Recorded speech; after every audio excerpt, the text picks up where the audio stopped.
आणि बातमीपत्राच्या सुरुवातीलाच एक महत्त्वाची बातमी आहे। उपमुख्यमंत्री अजित पवारांची पदाधिकाऱ्यांसोबत सध्या बैठक सुरू आहे। सर्व जिल्हाध्यक्ष आणि कार्याध्यक्ष देखील या बैठकीला उपस्थित आहेत। दरम्यान संग्राम जगताप यांची अजित पवारांसोबत अद्यापही भेट झालेली नाही।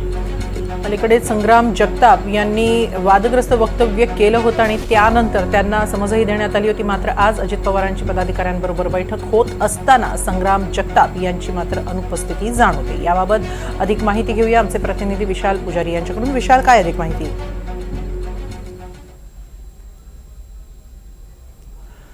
हेमाली, अजित पवार यांच्याकडनं जिल्हाध्यक्षांची बैठक जी आहे ही बोलवण्यात आलेली आहे आणि त्याच अनुषंगानं आज ज्या पद्धतीनं स्थानिक स्वराज्य संस्थांच्या अनेक जिल्हा परिषदा असतील, पंचायत समित्या असतील, या सगळ्यांचंच जातीय आरक्षण जे आहे हे पडलेलं आहे। त्याच अनुषंगानं प्रत्येक जिल्हानिहाय आढावा जो आहे हा घेतला जातोय आणि याच अनुषंगानं आज अजित पवार यांच्या बैठकीमध्ये प्रत्येक जिल्ह्यातील महत्त्वाचे नेते आणि काही मंत्रीसुद्धा या बैठकीमध्ये सहभागी झालेले आहेत। खरं तर आजच्या बैठकीमध्ये एक प्रामुख्यानं जी गोष्ट चर्चेत आहे ती म्हणजे संग्राम जगताप यांना अजित पवार यांनी बोलवून घेतलेला आहे। कारण का संग्राम जगताप यांनी ज्या पद्धतीनं विधानं केली होती या विधानांचा परिणाम हा थेट पक्षावरती होऊ शकतो आणि त्याच अनुषंगानं काही सूचना देण्यासाठी म्हणून अजित पवार यांनी संग्राम जगताप यांना मुंबईमध्ये बोलवलेलं आहे। अद्याप संग्राम जगताप आणि अजित पवार यांची भेट झालेली नाही आहे। मात्र भेटीअंती अजित पवार नेमकं काय संग्राम जगतापांना सांगतात हे पाहणं अधिक महत्त्वाचं असणार आहे। कारण का एकीकडे राष्ट्रवादी काँग्रेस पक्षाची इमेज ही सेक्युलर पक्ष म्हणून आहे, त्याचंच कडव्या हिंदुत्वाच्या गोष्टी ज्या आहेत किंवा कडवे हिंदुत्वाचे विचार